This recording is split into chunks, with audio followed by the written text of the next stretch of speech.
Ladies and gentlemen, on this program, when we are live, we invite callers of all shapes and sizes and stripes, ideologies, and et cetera, to call into this program to challenge my facts, my opinions, Michael's facts, Matt's opinions, maybe someday Noah's facts and opinions. And that's what we do. You have no that's facts and that's opinions. That's what we do. And certainly we have guests on time to time that I don't agree with. Certainly open to it. Sometimes it's not as entertaining as and interesting as others would want, but we do that from time to time. Let me show you an example. And then certainly, look, there are times where I'm sure I have been, someone has argued with me, presented facts that I wasn't aware of or had gotten wrong. And, you know, there's a tendency to be embarrassed. Here's a really poor way to deal with having your guest school you and embarrass your lack of knowledge on a topic that you're espousing on. And basically call you a liar. This is a very poor way to do it. However, it does help if you have a British or Australian accent, because then it can seem like you're more reserved about it. I bring you Stuart Varney. It is a deeply divided EPA. Well, if you're it's saying an EPA that's under incredible influence of the oil and gas industry and of lobbyists, and that's been proven. Greenpeace FOIA'd the EPA. It's always Pause that. it. Now, this is Josh Fox. You know him from the tremendous amount of work he's done on fighting fracking, not just in New York State, but around the country. He's done 2 documentaries, Gasland and Gasland 2. He's testified, I think it is in front of Congress.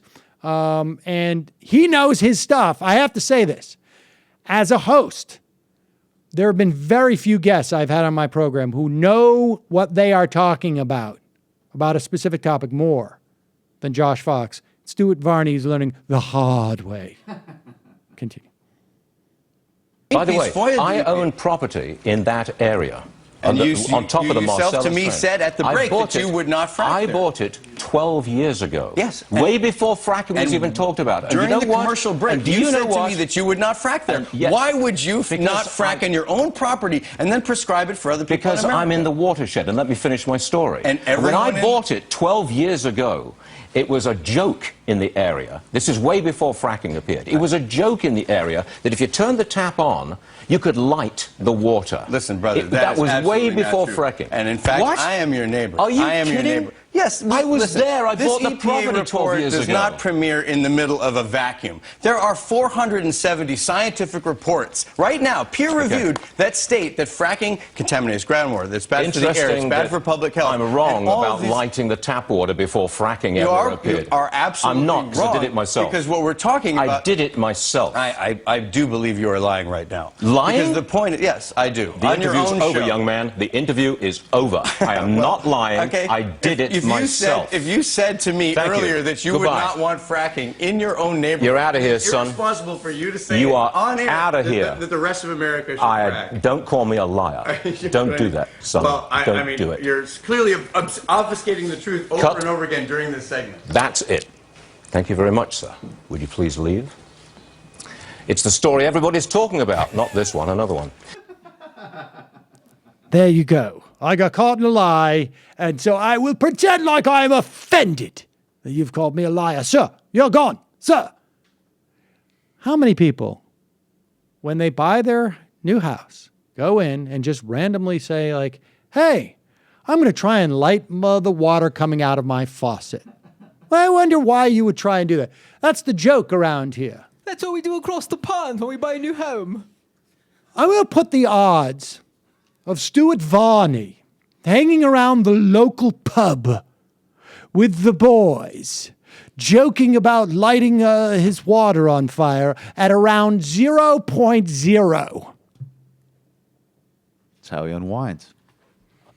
Kicks You off know to the old Pennsylvania joke. for the weekend and lights his water Light on your fire. water on fire.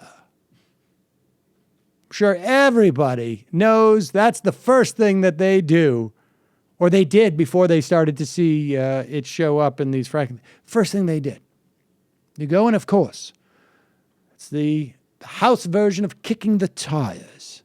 Light the toilet on fire. Unbelievable. He seemed slightly embarrassed. You questioned my fake anecdote? You're gone, sir. You're gone. Don't want to hear it. Turn off his mic. His mic's already turned off. He's getting picked up on mine. Okay. Get him off the stage. I love it.